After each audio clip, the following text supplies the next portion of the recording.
परमेश्वराचा धन्यवाद मी सर्वदा करीन. माझ्या मुखात त्याचे स्तवन सतत असेल. माझा जीव परमेश्वराच्या ठायी प्रतिष्ठा मिळविल. दीन हे ऐकून हर्ष करतील. तुम्ही माझ्याबरोबर परमेश्वराची थोरवी गा. आपण सर्व मिळून त्याच्या नावाची महती वर्णूया. मी परमेश्वराला शरण गेलो आणि त्याने माझा स्वीकार केला. त्याने माझ्या सर्व भयांपासून मला सोडविले. त्यांनी त्याच्याकडे पाहिले ते प्रकाश पावले. त्यांची मुखे लज्जेने कदापि काळवणणार नाहीत. या पामराने धावा केला आणि परमेश्वराने तो ऐकला आणि त्याच्या सर्व संकटांपासून त्याला सोडवले.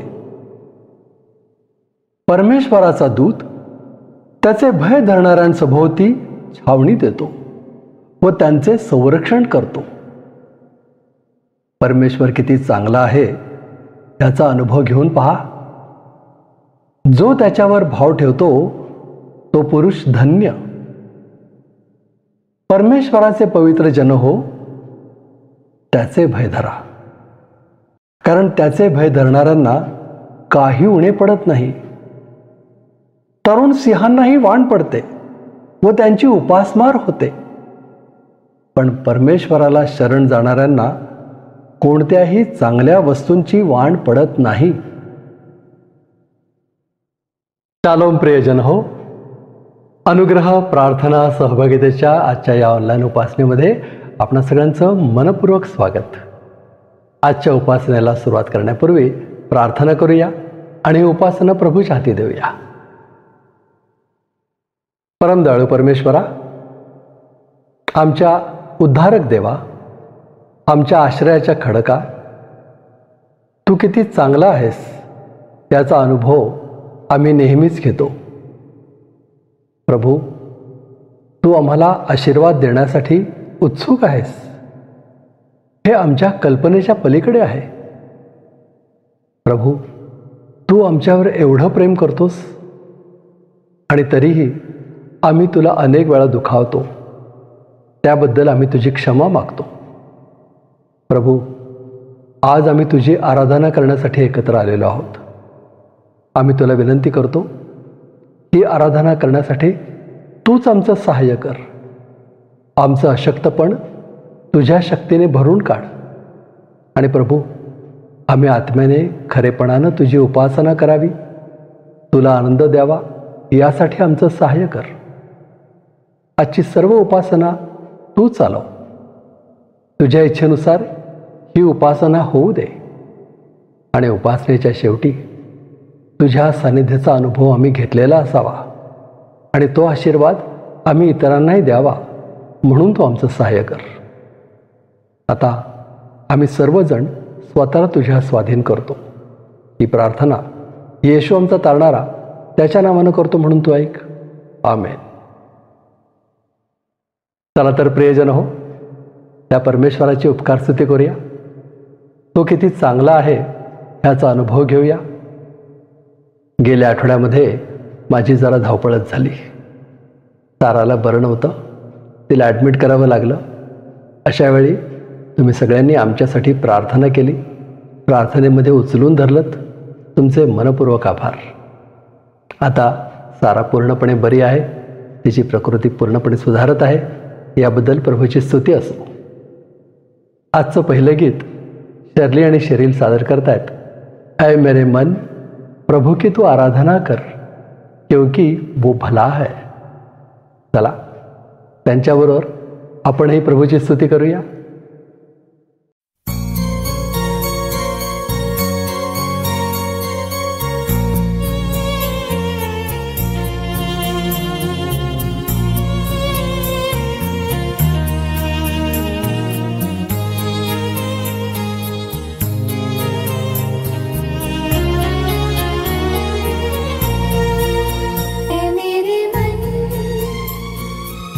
प्रभु की तू आराधना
शर्ली, शेरिल, या सुंदर गाण्याबद्दल तुमचे मनपूर्वक आभार.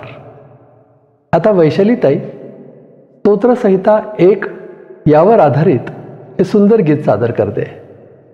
या बोधपर स्तोत्रामधून आपण बोध घेऊया आणि प्रभूची आराधना करूया.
वैशालीताई, या सुंदर गाण्यामध्ये तुम्ही आमचं पुढारीपण केलं, प्रभूचा आशीर्वाद आम्हाला मिळवून दिला, तुमचे मनपूर्वक आभार. आता वेळ झाली आहे प्रभूचं वचन वाचण्याची. पुण्याहून सिस्टर मालविका आखाडे प्रभूचं वचन वाचण्यामध्ये आपलं पुढारीपण करतायत.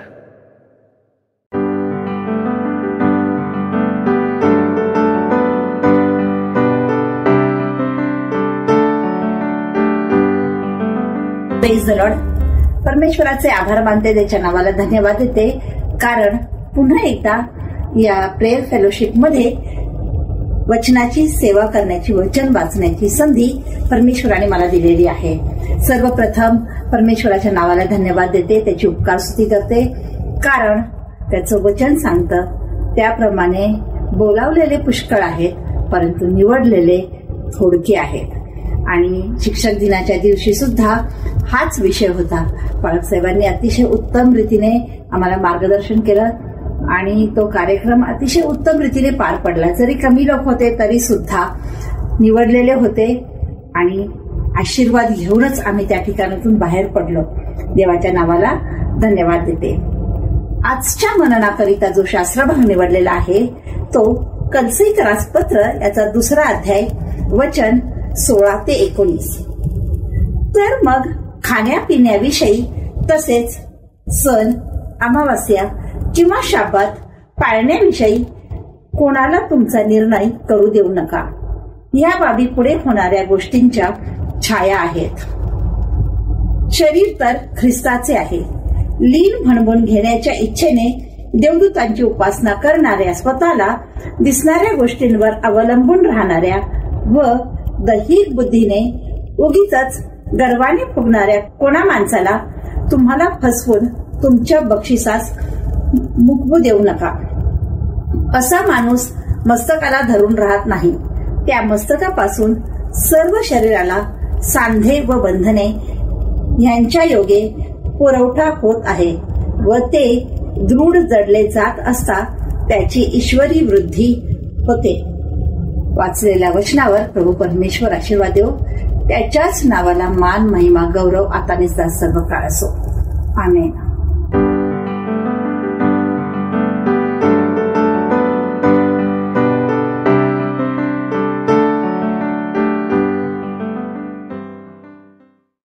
मालविकाताई, प्रभूचं वचन वाचण्यात तुम्ही आमचं पुढारीपण केलं, आपला बहुमूल्य वेळ दिलात आणि तत्परतेनं हे वचन वाचून आमच्याकडे पाठवलं, तुमचे मनपूर्वक आभार. आता दानार्पणाची वेळ झाली आहे. आपण आपलं दान आणि स्वतःला प्रभूच्या स्वाधीन करूया उपासना संगीतामधलं हे गीत गाऊन.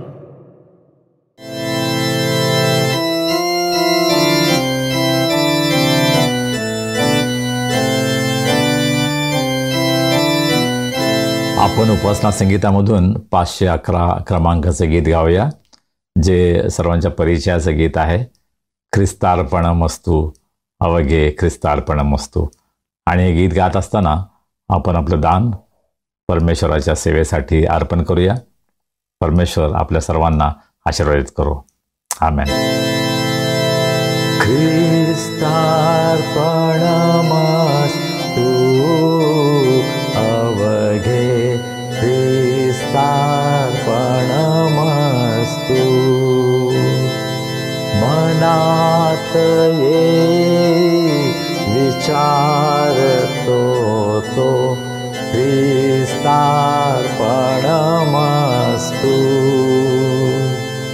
उच्चारांचा प्रवाह सगळा ख्रिस्तार्पणमस्तु.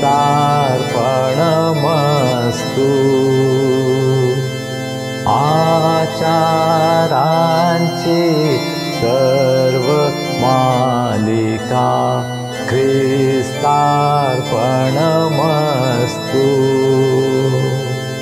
मी पण माझे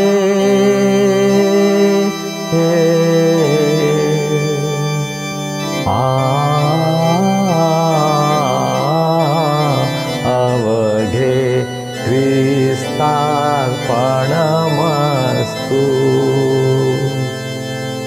भार्या कन्या पुत्र बंधुगण ख्रिस्तार्पणमस्तु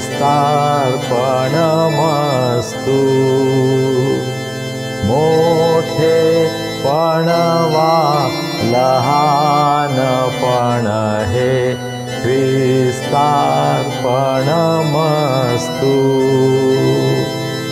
निर्धनता ती धनाढ्यता हि ख्रिस्तार्पणमस्तु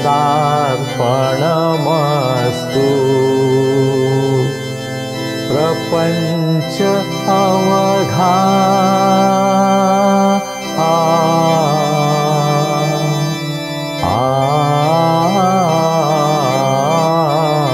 अवघे ख्रिस्तार्पणमस्तु प्राण प्रियतर जन्मभूमिः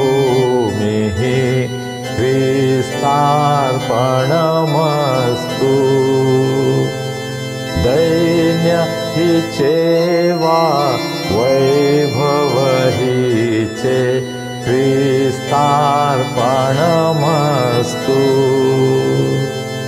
आशा माझी हिच्या विषयीची ख्रिस्तार्पणमस्तु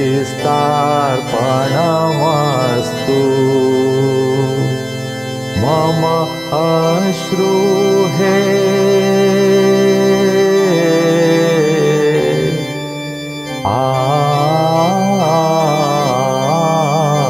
अवघे ख्रिस्तार्पणमस्तु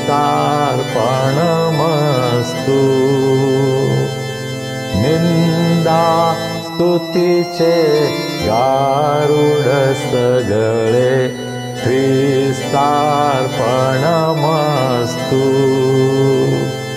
मान घडो अपमान घडो हा ख्रिस्तार्पणमस्तु जगणे मरणे व्यर्थ कल्पना ख्रिस्तार्पणमस्तु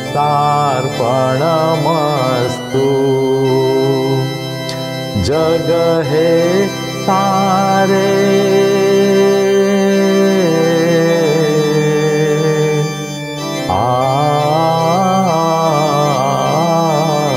अवघे ख्रिस्तार्पणमस्तु.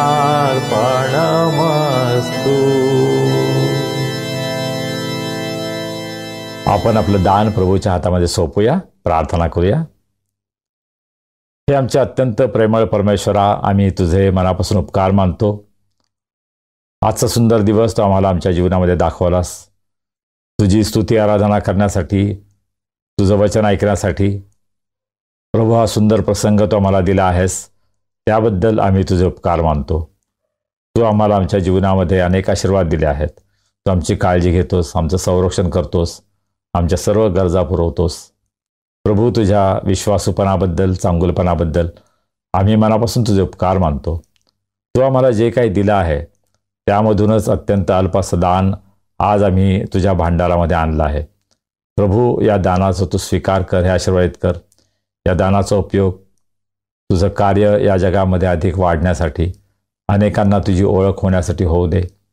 अनुग्रह प्रेयर फेलोशिप आणि हा संदेश ऐकणाऱ्या प्रत्येकाच्या जीवनामध्ये प्रभू तुझं अद्भुत कार्य होण्यासाठी या दानाचा उपयोग तू करून घे, अशी आम्ही तुला विनंती करतो. या दानाबरोबरच आम्ही स्वतःला तुझ्या हातामध्ये सोपवतो. प्रभू तू आमचा स्वीकार कर आणि आम्हा प्रत्येकांचा उपयोग तुझ्या सेवेमध्ये होऊ दे. तुझ्या वचनाकडे आम्ही वळत असताना आम्ही तुझं सहाय्य मागतो. पवित्र आत्म्याच्याद्वारे तुझ्या वचनांचा उलगडा तू आम्हाला कर. तुझं सत्य समजण्यासाठी, तुझा मार्ग समजण्यासाठी प्रभू आम्हा सर्वांचं तू सहाय्य कर, मार्गदर्शन कर. आम्ही सर्वजण स्वतःला तुझ्या हातामध्ये सोपवतो. तू आम्हाला चालव. तारणारा प्रभू येशू ख्रिस्त याच्या नावाने आम्ही ही प्रार्थना करतो, म्हणून तो ऐक.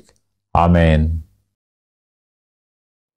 प्रियजनो, आता वेळ झाली आहे देवाचा संदेश ऐकण्याची. सध्या आपण कलस्सेकराच्या पत्राचा अभ्यास करत आहोत. दुसऱ्या अध्यायाच्या 16 ते 19 या वचनांवर आज आपण मनन करणार आहोत. या मननामध्ये आपल्याला चालवत आहेत आपल्या सगळ्यांचे आवडते देवाचे सेवक रेव्हरंड संजय डेव्हिड गायकवाड.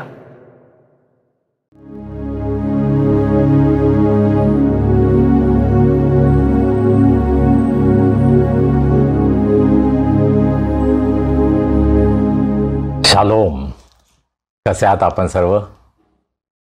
अनुग्रह प्रेयर फेलोशिपच्या या ऑनलाईन भक्तीच्या द्वारे आपल्या सर्वांची भेट होते याचा मला अतिशय आनंद वाटतो. मला विश्वास आहे की तुम्हालाही आनंद वाटतो या भक्तीमध्ये सहभागी होत असताना. गेले 5 वर्षाहून अधिक काळ प्रभू आम्हाला चालवत आहे, त्याची कृपा पुरवत आहे, त्याच्या वचनाची सेवा आमच्याकडून करून घेत आहे आणि त्याचं नाव उंचावलं जात आहे, गौरवलं जात आहे हा आमचा विश्वास आहे. आणि म्हणून आम्ही प्रभूला मनापासून धन्यवाद देतो. आपल्या सर्वांच्या सहभागाबद्दल मी आपला आभारी आहे. तुमच्या प्रार्थना, तुमचं प्रत्यक्ष सहभाग, तुमचं आर्थिक पाठबळ यामुळेच आम्ही भक्ती आणि ऑनलाईनच्या माध्यमातून ही सेवा आजपर्यंत चालू ठेवली आहे आणि प्रभूची कृपा असेल तर पुढेसुद्धा चालू राहील याविषयी मला विश्वास आहे. मागच्या रविवारची भक्ती आपल्यासाठी आशीर्वादाची झाली आहे हा माझा विश्वास आहे. मागच्या आठवड्यामध्ये मला बरंही नव्हतं, घसा खूप दुखत होता आणि पीटरची पत्नी सारा ही दवाखान्यामध्ये ॲडमिट होती. त्यामुळे पीटरची पण खूप धावपळ झाली. परंतु अशा परिस्थितीमध्ये सुद्धा पीटरने सर्व काही मॅनेज केलं आणि इंग्रजी आणि मराठी दोन्ही भक्ती त्याने योग्य वेळेमध्ये अपलोड केल्या. त्यामुळं आपल्यापर्यंत देवाचं वचन आलं. त्याबद्दल मी प्रभूला धन्यवाद देतो आणि पीटरचे मनापासून उपकार मानतो. आपल्या मराठी भक्तीमध्ये पास्टर बैजू साळवे यांनी प्रभूचं वचन आपल्याकडे आणलं. अतिशय सुंदर स्पष्ट रीतीनं प्रभूचं वचन त्यांनी आम्हाला दिलं. त्याबद्दल मी आपल्या सर्वांच्या वतीनं त्यांचा आभारी आहे. पास्टर बैजू साळवे माझे विद्यार्थी आहेत. UBSमध्ये त्यांनी बॅचलर ऑफ थिओलॉजीचा कोर्स पूर्ण केला आहे आणि आम्ही नेहमी संपर्कामध्ये आहोत आणि प्रभूच्या वचनावर आधारित संदेश देण्यासाठी मी त्यांना नेहमी उत्तेजन देतो आणि त्याचं ते पालन करतात. याबद्दल मला आनंद वाटतो. मागच्या आठवड्यामध्ये एक आनंदाची बातमी मला समजली. चर्च ऑफ नॉर्थ इंडियाच्या मुंबई धर्मप्रांताचे नवे बिशप म्हणून रेव्हरंड प्रभू जेबामनी यांची नियुक्ती झाली, यांची निवड झाली. त्याबद्दल मी त्यांचं मनापासून अभिनंदन करतो. 2014मध्ये मी UBSमधून निवृत्त झालो आणि त्याच वर्षी प्रभूने सुद्धा त्याचं BD शिक्षण पूर्ण केलं आणि ते ड्रायव्हिंग करायचे. माझ्यासाठी त्यांनी पुष्कळदा UBSची कार चालवलेली आहे. तर अशी आमची जुनी ओळख आहे आणि खूप आनंद वाटतो की प्रभूनं त्यांना मोठी जबाबदारी दिली आहे मुंबई धर्मप्रांताचे बिशप म्हणून. जे दुसरे कॉन्टेस्टंट होते मुंबई धर्मप्रांतासाठी ते माझे क्लासमेट रेव्हरंड थॉमस जेकब, ते सुद्धा या निवडणुकीसाठी उभे होते, परंतु 2 मतांनी ते पडले. परंतु मला आनंद आहे की युनियन बिब्लिकल सेमिनारीचे विद्यार्थी अशा प्रकारे मोठमोठ्या पदांवर प्रभू त्यांना संधी देत आहे आणि प्रभूने त्यांचा उपयोग करावा आणि धर्मप्रांतामध्ये आध्यात्मिक संजीवन घडवण्यासाठी प्रभूनं त्याच्या सेवकांचा उपयोग करावा ही आमची प्रार्थना आहे. मागच्या आठवड्यामध्ये 2 अत्यंत महत्त्वाच्या अशा कॉन्फरन्सेससाठी, परिषदांसाठी मला उपस्थित राहता आलं. एक होती 6th all India Congress on church in mission 2025 आणि इव्हँजेलिकल फेलोशिप ऑफ इंडिया यांच्यातर्फे ही परिषद भरवण्यात आली होती. जवळजवळ 15 वर्षांनी ही परिषद भरली होती. यापूर्वीच्या परिषदा मी अटेंड केल्या होत्या. दिल्लीमध्ये होती, पुण्यामध्ये होती आणि अत्यंत महत्त्वाच्या परिषदेसाठी मला उपस्थित राहता आलं. त्याबद्दल मी प्रभूला धन्यवाद देतो. भारतातील फार महत्त्वाचे मोठे मोठे पुढारी या सभेसाठी उपस्थित होते आणि त्यांनी अतिशय उत्तम मार्गदर्शन या परिषदेमध्ये केलं. त्यांनी आपले पेपर्स प्रेझेंट केले. त्याबद्दल प्रभूला धन्यवाद देतो. डॉक्टर सफीर अथ्याल जे UBSचे माजी प्रिन्सिपल, ते येऊ शकले नाहीत, पण त्यांचा व्हिडिओ त्या ठिकाणी दाखवण्यात आला. डॉक्टर PG वर्गीस ज्यांनी इंडियन इव्हँजेलिकल टीम ही संस्था मंडळी सुरू केली आणि आजपर्यंत 7,777 मंडळ्या त्यांनी संपूर्ण भारतामध्ये सुरू केलेल्या आहेत, उभारलेल्या आहेत, रोपण केलेलं आहे. आणि अतिशय सुंदर त्यांचं कार्य आहे. त्यांना ऐकण्याची संधी मिळाली.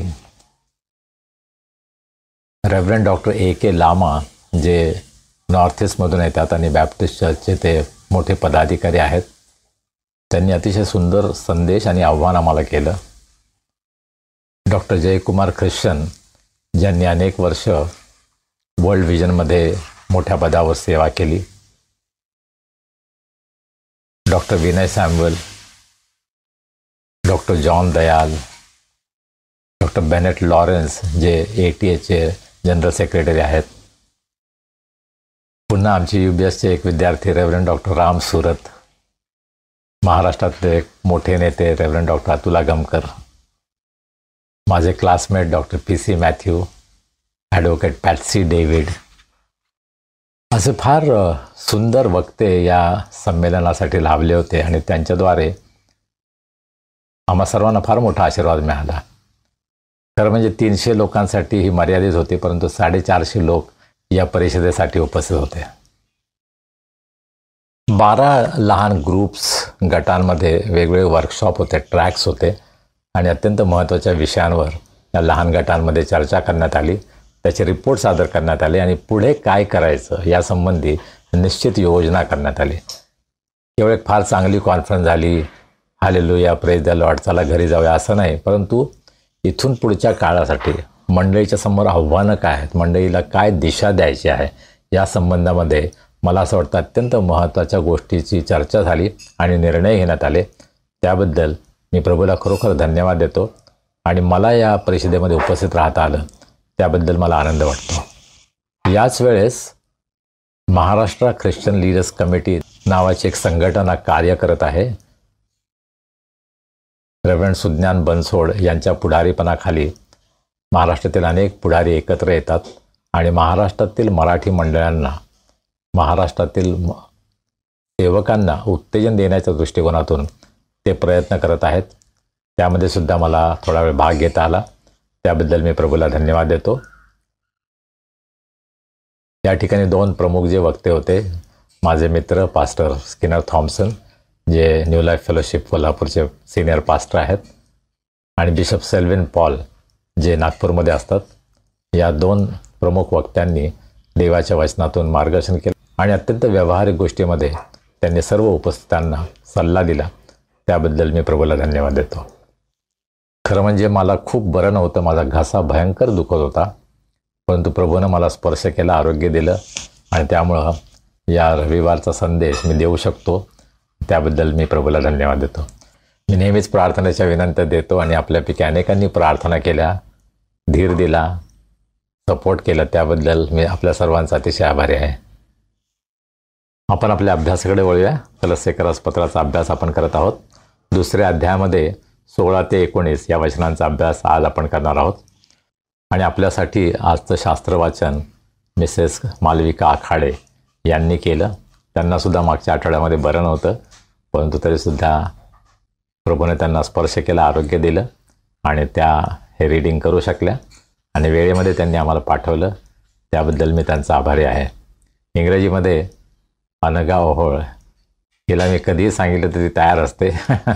तिने सुद्धा मागच्या आठवड्यामध्येच तिला रीडिंग पाठवल्यानंतर ताबडतोब केलं आणि ते पीटरला पाठवून दिलं. त्याबद्दल मी तिचाही आभारी आहे. मागच्या रविवारी ब्रदर जसवंत सिंग यांनी मराठीमध्ये शास्त्रवाचन केलं आणि इंग्रजीमध्ये पद्मिनी थॉमस हिनं शास्त्रवाचन केलं. या दोघांचाही मी आभारी आहे. आणि उत्कर्षा जाधव हिनं आपल्या सुंदर आवाजामध्ये स्तुती आराधनेमध्ये आमचं पुढारीपण केलं. त्याबद्दल तिचाही मी आभारी आहे. 16 वचनामध्ये पाऊल असं म्हणतो, तर मग खाण्यापिण्याविषयी तसेच सण, अमावस्या किंवा शब्बात पाळण्याविषयी कोणाला तुमचा निर्णय करू देऊ नका. या बाबी पुढे होणाऱ्या गोष्टींच्या छाया आहेत. शरीर तर ख्रिस्ताचे आहे. तर मग हा मराठीमध्ये शब्द वापरला आहे, इंग्लिशमध्ये देअरफॉर. याचा अर्थ आत्तापर्यंत जे काही झालेलं आहे, पाऊलानं या अगोदर ज्या काही गोष्टी सांगितलेल्या आहेत आणि त्याने काय सांगितलेलं आहे की प्रभू येशू ख्रिस्तानं काय काम केलेलं आहे, वधस्तंभावर त्याने काय केलेलं आहे. 14 आणि 15 वचनामध्ये आपण काय पाहिलं, आपल्या विरुद्ध असलेले म्हणजे आपल्याला प्रतिकूल असलेले विधींचे ऋणपत्र त्याने म्हणजे येशूने खोडले व वधस्तंभाला खिळून त्याने ते रद्द केले. त्याने सत्ताधीशांना व अधिकाऱ्यांना नाडून त्यांच्याविरुद्ध वधस्तंभावर जयोत्सव करून त्यांचे उघड उघड प्रदर्शन केले. हे सर्व झालेलं आहे हे तुम्ही लक्षात घ्या. आणि त्यानंतर पाऊल असं म्हणतो, म्हणून खाण्यापिण्याविषयी तसेच सण अमावस्या किंवा शब्बात पाळण्याविषयी कोणाला तुमचा निर्णय करू देऊ नका. इंग्रजी बायबलमध्ये असं म्हटलेलं आहे, लेट नो वन जज यू. तुमचा कोणी न्याय करू नये. खाण्यापिण्याविषयी आम्ही नेहमीच एकमेकांचा न्याय करतो नाही का. आपल्या भारत देशामध्ये तर खाण्यापिण्यावरून कितीतरी वादळ उडतात नाही का. अमुक दिवसामध्ये अमुक गोष्टी खाऊ नका आणि मग त्याविरुद्ध लोक कोर्टामध्ये जातात. कोणी काय खावं काय खाऊ नये याविषयी सुद्धा कधीकधी आमचे राज्यकर्ते किंवा आमचे काही पुढारी इतरांना सांगण्याचा त्यांच्यावर दबाव आणण्याचा प्रयत्न करतात. मला जे आवडतं तेच तुम्ही खायला पाहिजे, मला एखादी गोष्ट आवडत नाही तर ती तुम्ही खायला नको. अशा प्रकारचं वातावरण आज आपल्या भारतामध्ये आणि ते भयंकर आहे नाही का. हा सर्वसाधारण समाजामध्ये सुद्धा याविषयी एक प्रकारचा राग आहे. विशिष्ट प्रकारचं मांस खाल्लं जातं त्यामुळं अनेक लोकांवर हल्ले केले जातात, त्यांना मारलं जातं. ही अतिशय भयंकर अशी गोष्ट भारतामध्ये आज घडत आहे. परंतु आपण हे पाहतो की प्रत्येक धर्मामध्ये खाण्यापिण्यावरून अनेक नियम असतात. कोणताही धर्म तुम्ही घ्या, काय खायचं काय खायचं नाही याविषयी वेगवेगळ्या धर्माचे वेगळे नियम आहेत. एखाद्या धर्मामध्ये एखादी गोष्ट खाण्यासाठी परवानगी असेल परंतु दुसऱ्या धर्मामध्ये तीच गोष्ट निषिद्ध मानली जाते आणि त्यामुळं दोन समाजामध्ये पुष्कळदा तणाव आणि संघर्ष निर्माण होतो. आणि ज्या काळामध्ये पौलाने हे पत्र लिहिलं, यहुदी लोकांमध्ये सुद्धा याच प्रकारचं वातावरण तयार झालं होतं. का बरं? कारण त्या ठिकाणी दोन प्रकारचे लोक होते. एक म्हणजे जे यहुदी धर्मातून ख्रिस्ती झाले होते आणि जे इतर धर्मीय होते, जे गैर यहुदी होते, जे ग्रीक होते, रोमन्स होते, वेगवेगळ्या प्रकारच्या पार्श्वभूमीतून जे ख्रिस्ती झाले होते. आणि जे यहुदी धर्मीय होते ते आपले विचार इतरांवर लादण्याचा प्रयत्न करत होते. यहुदी धर्मविश्वासाप्रमाणे अमुक गोष्टी या निषिद्ध आहेत आणि म्हणून तुम्ही सुद्धा त्याच प्रकारे वर्तन करायला हवं, अशा प्रकारचा त्यांचा दुराग्रह होता, हट्ट होता आणि तशा प्रकारचा दबाव ते इतरांवर आणत होते. आणि म्हणून पौलाने सांगितले ते महत्त्वाचं नाही आहे. खाण्यापिण्याविषयी एकमेकांचा न्याय करू नका तुम्ही. आपल्या महाराष्ट्रामध्ये आपल्याला माहीत असेल की विशिष्ट प्रकारचं मांस जर आपण खाल्लं तर आपल्याला खालच्या जातीचं समजलं जातं. परंतु तुम्ही जर दुसऱ्या देशामध्ये गेला तर हेच मांस अत्यंत महाग असतं आणि जे श्रीमंत आहेत, जे उच्चभ्रू आहेत त्यांनाच हे मांस खाता येतं. म्हणजे प्रत्येक देशाप्रमाणे संस्कृतीप्रमाणे कसा फरक पडत जातो हे आपल्याला आज जगामध्ये पाहायला मिळतं. खाण्यापिण्यावरून पुष्कळदा आम्ही एकमेकांचा न्याय करतो, एकमेकांना कमी लेखतो. जे चित्र पौलाला मंडळीमध्ये दिसून आलं आणि कलस्से येथील मंडळीमध्ये अशा प्रकारचे लोक होते की जे खाण्यापिण्यावरून दुसऱ्यांचा न्याय करत होते. आणि म्हणून पौल असं म्हणतो की तुमचा न्याय करायचा अधिकार नाही आहे कोणाला. दुसऱ्यांनी तुमचा निर्णय घेऊ नये, तुम्ही काय खावं काय प्यावं.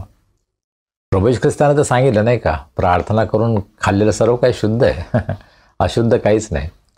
प्रार्थनापूर्वक जर आपण एखादी गोष्ट घेतली तर त्यामध्ये अशुद्ध काहीच नाही. आता हे जे यहुदी धर्मातून ख्रिस्ती झाले होते त्यांना असं वाटत होतं की मोशेचं नियमशास्त्र आजसुद्धा आम्हाला पाळायचं आहे. ही गोष्ट त्यांच्या लक्षात येत नव्हती की आता प्रभू येशू ख्रिस्तामध्ये आम्ही स्वतंत्र आहोत. प्रभू येशू ख्रिस्तानं नियमशास्त्राची पूर्णता केलेली आहे, त्याने ते पूर्ण केलेलं आहे. नियमशास्त्राच्या बंधनामध्ये आम्ही आता नाही आहे. परंतु असे काही नेते होते की जे पुन्हा एकदा त्यांना बंधनामध्ये टाकत होते. आणि आज अशाच प्रकारची परिस्थिती आमच्यामध्ये आहे का? काही लोक विशिष्ट प्रकारचं मांस खातात म्हणून आम्ही त्यांना कमी लेखतो का? जर एखाद्या घरामध्ये मी गेलो आणि मी सांगितलं की मी हे मांस खातो तर कधी कधी मला अशा प्रकारची प्रतिक्रिया, हो, आमच्यावर जे इतर धर्मियांचे संस्कार झालेले आहेत त्यामुळं आमचं मन सुद्धा दूषित झालेलं आहे. आणि म्हणून विशिष्ट प्रकारचं मांस खाणं म्हणजे कमी दर्जाचं आहे, खालच्या जातीचे लोक करतात, अशा प्रकारचा एक गैरसमज अनेक ख्रिस्ती लोकांमध्ये सुद्धा आहे. आणि अत्यंत दुःखाची गोष्ट आहे. नव्या कराराच्या नियमाप्रमाणे कोणतेही मांस हे निषिद्ध नाही आहे. पेत्राला जेव्हा तो दृष्टांत झाला, स्वर्गातून ती चादर आली आणि त्यामध्ये सर्व प्रकारचे अशुद्ध प्राणी आणि पक्षी होते आणि त्याला ते खाणं शक्य नव्हतं. परंतु प्रभू येशू ख्रिस्तानं त्याला एक धडा शिकवला की जे मी शुद्ध केलेलं आहे ते शुद्ध आहे. आणि आज आमच्यापैकी अनेकांना हे शिकण्याची गरज आहे. खाण्यापिण्यावरून आम्ही एकमेकांचा न्याय करू नये. एखादी व्यक्ती अमुक प्रकारचं अन्न खाते त्याचा अर्थ ती खालच्या दर्जाची आहे, ती खालच्या जातीची आहे. हा जो विचार अनेक ख्रिस्ती लोकांच्या मनामध्ये आहे तो अत्यंत चुकीचा आहे आणि त्याची निंदा करायला पाहिजे. ज्यावेळेस मी तरुण होतो त्यावेळेस मी असं म्हणायचो, I can eat anything that moves. आज मी तसं म्हणत नाही. कारण काही मांस खाण्याचे कधी कधी शरीरावर वाईट परिणाम होतात. तुमचं फॅट वाढू शकतं, तुम्हाला हृदयाचा त्रास होऊ शकतो, यकृताचा त्रास होऊ शकतो. म्हणून मेडिकल कारणामुळं एखादं मांस तुम्ही न खाणं हे चांगलं आहे. परंतु धार्मिक कारणामुळं, सामाजिक कारणामुळं विशिष्ट प्रकारचं अन्न खाणं न खाणं यावरून आम्ही एकमेकांचा न्याय करू नये. मूर्तीला वाहिलेल्या नैवेद्याविषयी मी आता बोलत नाही, तो फार मोठा विषय, त्याकडे मी जात नाही. परंतु एक सर्वसाधारणपणे समाजामध्ये जे काही वातावरण आहे की विशिष्ट प्रकारचं अन्न खाणं हे चांगलं नाही आहे, त्याच्यामागे सामाजिक आणि धार्मिक जो विचार आहे तो चुकीचा आहे. प्रभू येशू ख्रिस्त आम्हाला हे शिकवतो की त्यानं सर्व काही शुद्ध केलं आहे आणि ते आम्ही घेऊ शकतो, नाही का. पाऊल पुढे असं म्हणतो, सण, अमावस्या किंवा शब्बात पाळण्याविषयी कोणाला तुमचा निर्णय करू देऊ नका. 3 गोष्टी: सण, अमावस्या आणि शब्बात पाळणं. पहा, काही ख्रिस्ती विश्वासणारे ख्रिसमस पाळत नाहीत. मग ते दुसऱ्यांवर टीका करतात, काय तुम्ही ख्रिसमस पाळता, काय तुम्ही गुड फ्रायडे पाळता, कुठं बायबलमध्ये लिहिलेलं आहे. मला त्यांना साधा प्रश्न हा विचारायचा, तुम्ही वाढदिवस पाळता का? बायबलमध्ये कुठे लिहिले वाढदिवस पाळा? ते तुम्ही सोयीस्करपणे पाळता. परंतु येशू ख्रिस्ताचा जन्मदिवस साजरा करण्यामध्ये काय अडचण आहे, काय चुकीचं आहे हे मला समजत नाही. अर्थात आपण एकमेकांचा न्याय करू नये. जर एखाद्याला वाटतं की ख्रिसमस पाळणं योग्य नाही तर त्यासाठी ते योग्य आहे, आपण त्याचा न्याय करू नये. परंतु मला जर असं वाटतं की मी ख्रिसमस पाळू शकतो तर माझा न्याय करायचा अधिकार दुसऱ्यांना नाही आहे. आणि आज ख्रिस्ती मंडळांमध्ये अशा प्रकारचे भेदभाव आहेत, नाही का, की विशिष्ट सण साजरे करायचे, विशिष्ट सण साजरे करायचे नाहीत. काही चर्चेसमध्ये लेंट सीझन पाळला जातो, उपवास समय पाळला जातो. जे चर्चेस पाळत नाही ते त्यांच्यावर टीका करतात. हां, वर्षातून एकदा तुम्हाला आता फार धार्मिक व्हायची इच्छा निर्माण होते. परंतु कोणत्याही कारणामुळं जर कोणीतरी पवित्रशास्त्राचं वाचन करत असेल, प्रार्थना यामध्ये जास्त वेळ घालवत असेल तर त्याबद्दल मी प्रभूची स्तुती करतो. आणि म्हणून आम्ही सणांवरून एकमेकांचा न्याय करू नये. अमावस्या, आमच्या आजूबाजूला जे लोक राहतात त्यांचा आमच्यावर प्रभाव असतो आणि त्यामुळे आमच्या कळत न कळत आम्ही अनेक गोष्टी करत असतो. अमावस्येला काही गोष्टी करायच्या नाहीत अशा प्रकारची एक भावना असते, भीती असते अनेकांच्या अंतःकरणामध्ये आणि काही ख्रिस्ती विश्वासणारे त्याला बळी पडतात. शब्बात पाळण्याविषयी, शब्बात पवित्रपणे पाळ ही 10 आज्ञापैकी एक आज्ञा आहे, परंतु ती जुन्या करारामध्ये आहे. नव्या करारामध्ये शब्बात पाळण्याविषयी म्हटलेलं नाही. प्रभू येशू ख्रिस्ताच्या पुनरुत्थानानंतर शब्बात संपलेला आहे. आता आम्ही कृपेमध्ये आहोत आणि आमच्यासाठी रविवार हा भक्तीचा दिवस आहे. अर्थात फक्त रविवारीच भक्ती करावी याची काही आवश्यकता नाही. आम्ही दररोज करू शकतो, नाही का. आणि आम्ही दररोज करतो, आपल्या घरामध्ये आपण भक्ती करतो. परंतु मंडळीमध्ये सगळ्यांच्या सोयीसाठी म्हणून आपण रविवारी एकत्र येतो आणि परमेश्वराची आराधना करतो. पुष्कळदा आम्ही बायबलचे कायदे पाळण्याविषयी फार काटेकोर असतो. मला जे पटतं, मला जे आवडतं ते मला पाळावं असं वाटतं आणि माझा हा आग्रह असतो की इतरांनी सुद्धा त्या प्रकारेच करायला हवं. आणि कलस्य येथील मंडळीमध्ये ही समस्या होती. त्या ठिकाणी अशा प्रकारचा एक हट्ट केला जातो, दुराग्रह केला जातो की नाही, हे शब्दात पाळायलाच हवेत. त्याची काही आवश्यकता नाही. सर्व दिवस देवाने निर्माण केलेत, प्रत्येक दिवस हा महत्त्वाचा आहे. तुम्ही कोणत्याही दिवशी प्रभूची आराधना करू शकता. पण अनेक गल्फ कंट्रीजमध्ये रविवारी त्यांना भक्ती करता येत नाही, ते शुक्रवारी करतात. त्यामुळे काय फरक पडतो का नाही. पण शब्दात दिवस तुम्ही रविवारीच पाळायला पाहिजे हा आग्रह करण्याची गरज नाही आहे. तुम्ही कधी परमेश्वराच्या भक्तीसाठी जर एकत्र येता तर त्याबद्दल आपण प्रभूची स्तुती करायला पाहिजे. आणि त्यावरून आम्ही एकमेकांचा न्याय करू नये, आपण एकमेकांचा न्याय करू नये आणि इतरांनी आपला न्याय करावा यासाठी आपण त्यांना उत्तेजन द्यायला नको. कारण पाऊल असं म्हणतो, या बाबी पुढे होणाऱ्या गोष्टींच्या छाया आहेत, शरीर तर ख्रिस्ताचे आहे. जुना करार जो आहे तो सर्व एक छाया आहे. It is a shadow of things to कम.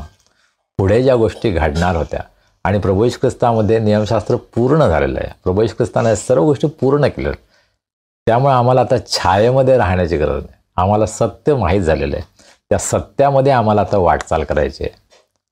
प्रभू येशू ख्रिस्त सत्य आहे आणि सत्य आम्हाला स्वतंत्र करतं. आणि स्वतंत्र झाल्यानंतर आम्हाला पुन्हा बंधनामध्ये छायेमध्ये जाण्याची गरज नाही. आम्हाला प्रकाशामध्ये चालायचं आहे.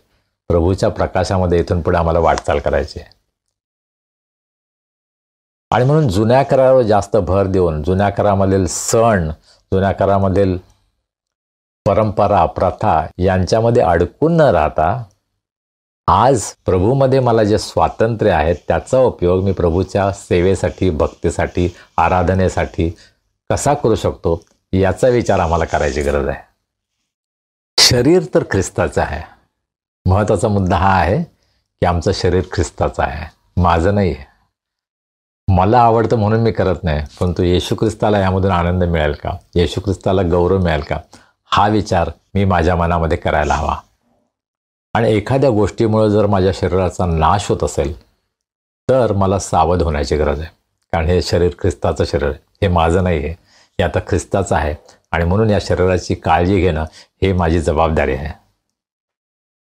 पुढे पाऊल असं म्हणतो, लीन म्हणून घेण्याच्या इच्छेने देवदूतांची उपासना करणाऱ्या, स्वतःला दिसलेल्या गोष्टींवर अवलंबून राहणाऱ्या व दैहिक बुद्धीने उगीचच गर्वाने फुगणाऱ्या कोणा माणसाला तुम्हाला फसवून तुमच्या बक्षिसास मुकू देऊ नका. तुम्ही तुमच्या बक्षिसाला मुकू नये ही पावलाची इच्छा आहे. पण त्यासाठी आम्हाला काय करायला हवं, तर 3 प्रकारचे लोक या ठिकाणी सांगितले. पाऊल म्हणतो, लीन म्हणून घेण्याच्या इच्छेनं. मनापासून नम्रता नाही आहे. इंग्रजीमध्ये असं म्हटलेलं आहे फॉल्स ह्युमिलिटी. खरी नम्रता नाही आहे, देखावा आहे, नम्रतेचा देखावा. आणि ज्या जगामध्ये आम्ही राहतो त्या जगामध्ये ही फार मोठी समस्या नाही का, नकली नम्रता, नम्रतेचा देखावा आज आम्हाला सगळीकडे पाहायला मिळतो. विशेषतः राजकारणी लोक ज्यावेळेस त्यांना आमचं मत हवं असतं त्यावेळेस किती नम्र होतात ना, आपल्यासमोर येतात, हात जोडतात. पण जर तुमच्या कामासाठी तुम्ही त्यांच्या ऑफिसमध्ये जाल तर मग तुम्हाला अनुभव येईल त्यांची भेटसुद्धा तुम्हाला मिळत नाही आणि तुमचं काम ते करतीलच याची गॅरंटी नाही आहे. परिस्थितीप्रमाणे माणसं बदलतात.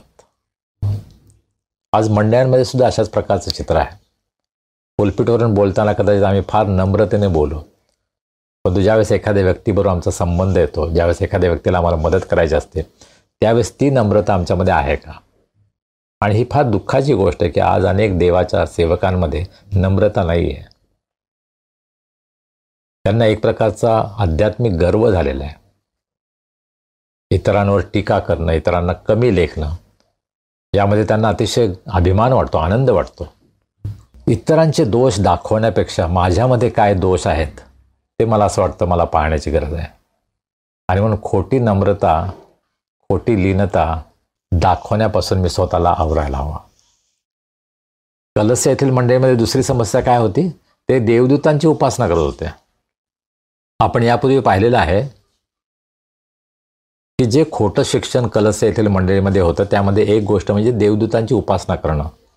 पवित्र शास्त्रामध्ये कोठेही देवदूतांची प्रार्थना, उपासना, भक्ती करण्यासाठी आम्हाला सांगितलेलं नाही, परवानगी नाही, आदेश नाही. आणि म्हणून आम्ही ते करू नये. परंतु ही मंडळी नवीन मंडळी होती, अनेक गोष्टी त्यांना माहीत नव्हत्या, ते शिकत होते. आणि या मंडळीमध्ये असे लोक होते की जे देवदूतांची उपासना करत होते आणि इतरांना उत्तेजन देत होते. आणि अशा लोकांपासून आम्ही सावध राहायला हवं.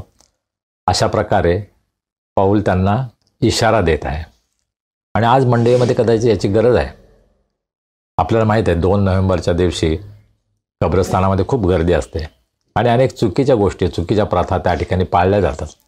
देवाचे सेवक, काही पाळक, पुढारीसुद्धा त्या ठिकाणी जातात, त्यांना उत्तेजन देतात. हे अत्यंत चुकीचं आहे आणि अशा गोष्टींपासून आपण स्वतःला आवरायला हवं. अशा प्रकारे धोक्याची सूचना पाऊल करत आहे. स्वतःला दिसलेल्या गोष्टींवर अवलंबून राहणार आहे.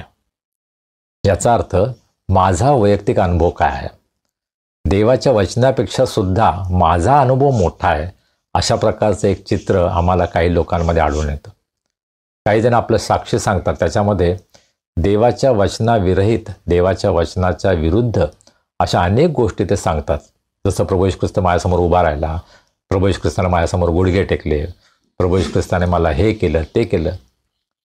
देवाला कधीही कोणी पाहिलं नाही आणि आजसुद्धा आम्ही देवाला पाहू शकत नाही. आणि म्हणून या अनुभवांवर अवलंबून राहण्यापेक्षा आम्ही देवाचं वचन जे सत्य आहे, न बदलणार आहे, त्या वचनावर अवलंबून राहायला पाहिजे. पुष्कळदा अशा प्रकारचे अनुभव जेव्हा काही लोक सांगतात तेव्हा लोक प्रभावित होतात. त्यांना असं वाटतं, वाव, काय मोठी गोष्ट आहे, ह्याला काय भारी अनुभव आला आहे. आमचे अनुभव महत्त्वाचे नसतात, देवाचं वचन, देवाचं सत्य हे महत्त्वाचं असतं. आमचा विश्वास हा आमच्या अनुभवावर नाही, पण तो देवाच्या वचनावर असायला हवा. आणि स्वतःला दिसणाऱ्या गोष्टी प्रमोट करण्याचा, त्याविषयी अधिक बढाई मारण्याचा अनेक जण प्रयत्न करतात. माझ्या जीवनामध्ये असे अनेक लोक मला भेटलेले आहेत की जे अशा प्रकारे स्वतःची साक्ष देतात. वचनापेक्षा त्यांना स्वतःचे अनुभव जास्त महत्त्वाचे वाटतात आणि हे अत्यंत चुकीचं आहे. देवाचा अनुभव घेणं ही चांगली गोष्ट आहे. तो देवाचा अनुभव जर प्रभूच्या वचनाला धरून नसेल, देवाच्या वचनापेक्षा अनुभव जर महत्त्वाचं वाटत असेल, तर काहीतरी चुकलेलं आहे. आणि म्हणून आम्ही सावध होण्याची गरज आहे. कोणताही नेता असू द्या, कोणताही पुढारी असू द्या, कोणताही सेवक असू द्या, जर आपल्या अनुभवांना तो देवाच्या वचनाच्या वर महत्त्व देत असेल, तर ते देवापासून नाही हे आम्ही ओळखून घ्यायला पाहिजे. आणि अशा नेत्यापासून, अशा पुढाऱ्यांपासून आम्ही दूर पळायला पाहिजे. पुढे पाऊल म्हणतो की दैहिक बुद्धीने उगीचच गर्वाने फुगणाऱ्या, दैहिक बुद्धीनं गर्वानं फुगणाऱ्या, हे मंडळीमध्ये आहे का? हो, नक्की आहे. आज अनेक मंडळांसमोर ही फार मोठी समस्या आहे. आम्ही अनेक नेते गर्वाने फुगलेले आहेत, दैहिक बुद्धीनं. त्यामध्ये आध्यात्मिकता काहीच नाही. जगातील अनेक गोष्टींचा उपयोग आज मंडळीमध्ये होत आहे. तो टेक्नॉलॉजीचा उपयोग व्हायला पाहिजे. जगातील ज्ञानाचा उपयोग आपल्या भक्तीमध्ये करणं त्यामध्ये अयोग्य नाही आहे, पण त्याविषयी गर्व करणं, दैहिक बुद्धीनं गर्व करणं हे अत्यंत धोक्याचं आहे आणि अयोग्य आहे. आमचे पालक, आमचे पुढारी, आमचे एल्डर्स, आमचे वडील अशा प्रकारे वागत आहेत का? ज्यांच्यामध्ये आम्हाला दैहिकता दिसते, गर्विष्ठ वृत्ती दिसते, आम्हाला त्यांच्यापासून दूर जाण्याची गरज आहे. आम्ही स्वतः तसं होऊ नये याची आम्हाला काळजी घ्यावी लागेल. आणि जर आमच्या मंडळीमध्ये असे कोणी असेल तर त्यांच्यापासून आपण दूर जायला पाहिजे. कारण पाऊल असं म्हणतो, ते तुम्हाला फसवून तुमच्या बक्षिसाला तुम्ही मुकाल. आम्हाला देवाकडून मिळणारं बक्षीस सर्वात महत्त्वाचं आहे. माणसाकडून मिळणारी प्रतीक्षा, गौरव, सन्मान यापेक्षाही देवापासून मिळणारं बक्षीस महत्त्वाचं आहे. आणि म्हणून आम्हाला जगातील लोकांनी फसवू नये, मंडळीतील लोकांनी सुद्धा आम्हाला फसवू नये याची आम्ही काळजी घेणं आवश्यक आहे. कधी कधी मंडळीमध्ये आपलं खूप कौतुक केलं जातं ना, आपल्याला असं वाटतं म्हणजे मी फार चांगला वाटतं. कधी कधी आम्ही चुकीचं वागत असतो तरीसुद्धा मंडळीमध्ये त्या गोष्टीचं कौतुक केलं जातं. असं अनेक मंडळांमध्ये आज घडत आहे. देवाच्या वचनाच्या विरोधी असं वर्तन आज अनेकांकडून घडत आहे, परंतु त्यांचं कौतुक केलं जातं, त्यांचा सन्मान केला जातो. आणि त्यापासून आपण सावध राहण्याची गरज आहे. आणि अशा व्यक्तीविषयी बोलताना पाऊल असं म्हणतो 19व्या वचनामध्ये, असा माणूस मस्तकाला धरून राहत नाही, त्या मस्तकापासून सर्व शरीराला सांधे व बंधने यांच्या योगे पुरवठा होत आहे व ते दृढ जडले जात असता त्याची ईश्वरी वृद्धी होते. पहिली गोष्ट या वचनामध्ये, असा माणूस मस्तकाला धरून राहत नाही.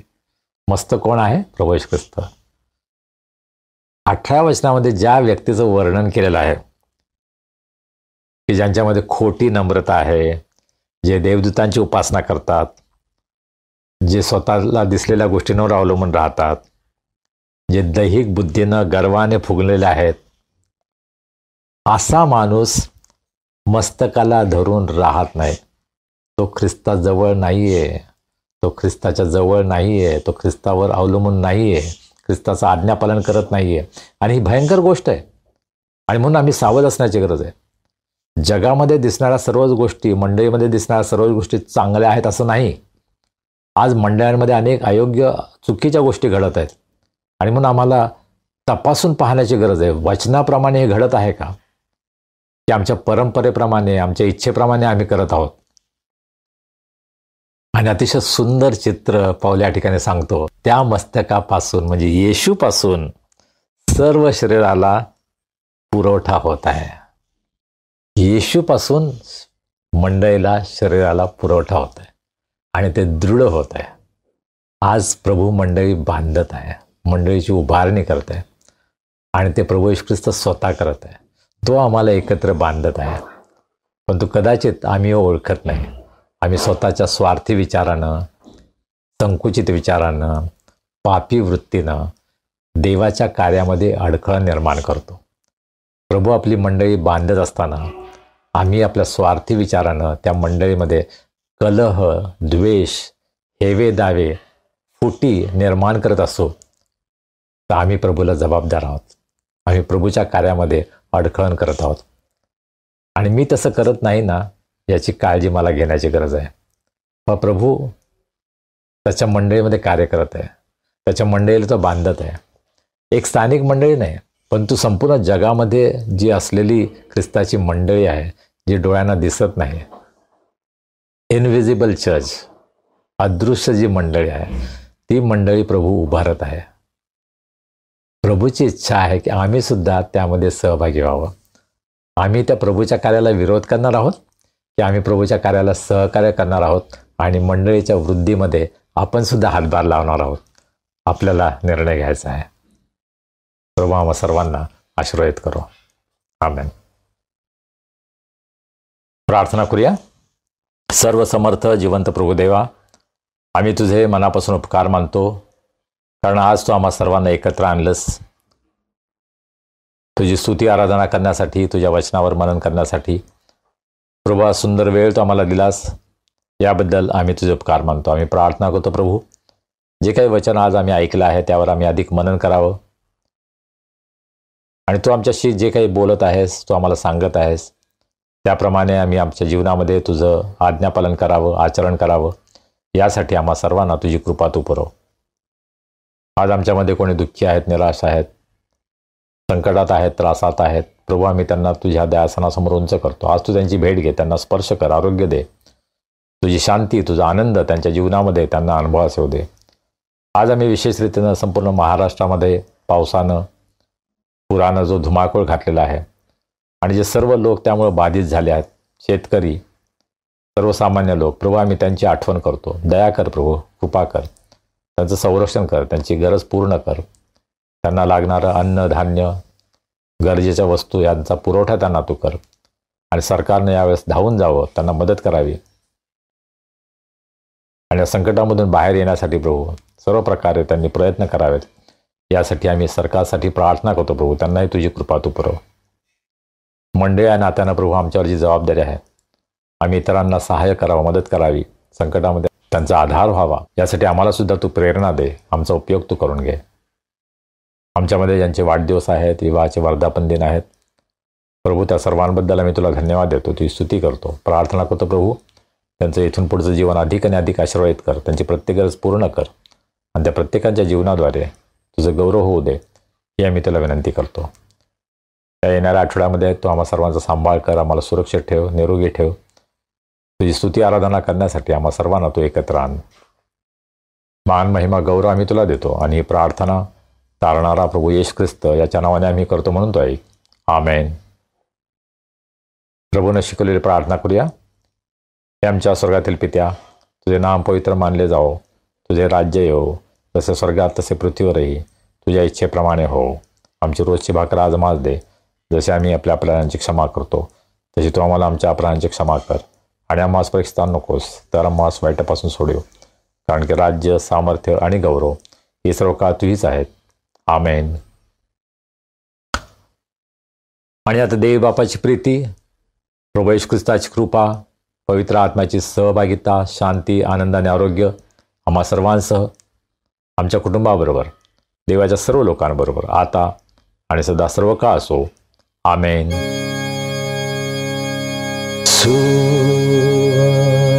देवा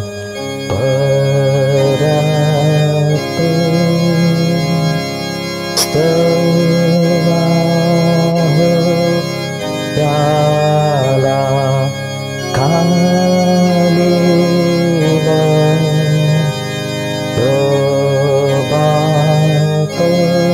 पुत्र आत्माजा प्रेक्याला त्या अनंतमान. आमेन.